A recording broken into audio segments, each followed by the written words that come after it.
Passengers surviving a plane crash is pretty uncommon, except on primetime TV. But this island is a death trap, and everyone who lands there snuffs it. But walking away from a helicopter accident on a snow-covered mountain is almost unheard of. Christie Brinkley did just that in Celebrity Near-Death Experience number 16. That helicopter crash was beyond terrifying. It was April Fool's Day, 1994. Christie was recently separated from husband Billy Joel. So she went on a Colorado getaway. There, Christie, her friend Rick Taubman, and 2 other passengers took a helicopter to ski remote runs 10,000 feet above Telluride. The feeling of that morning was absolute bliss. It was the blue sky, perfect weather. The first 2 runs went off without a hitch. But at 11:15 a.m., the skiers decided to attempt a higher run. Just before landing, the copter suddenly began to turn and lurch uncontrollably. And then all of a sudden, it just started to plunge.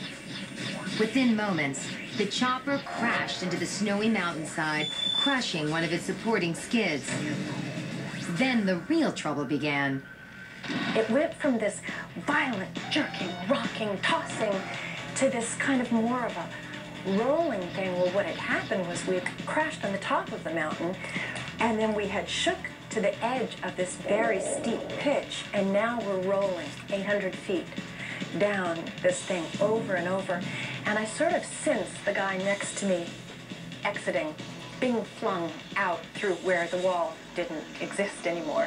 One by one, the passengers, including Christie, were thrown out of the open hatch.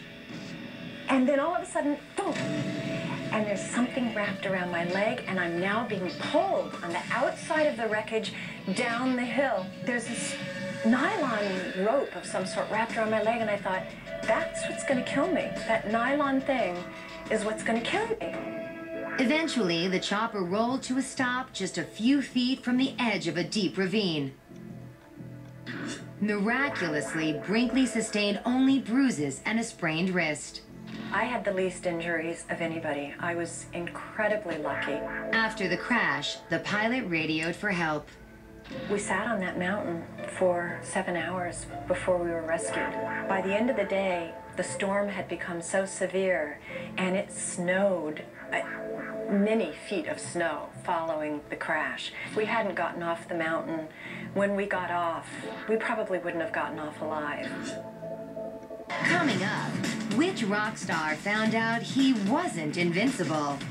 And which Oscar nominee says she felt like her head exploded? Plus... And at the last second, I went, nah, and I flew back down into myself.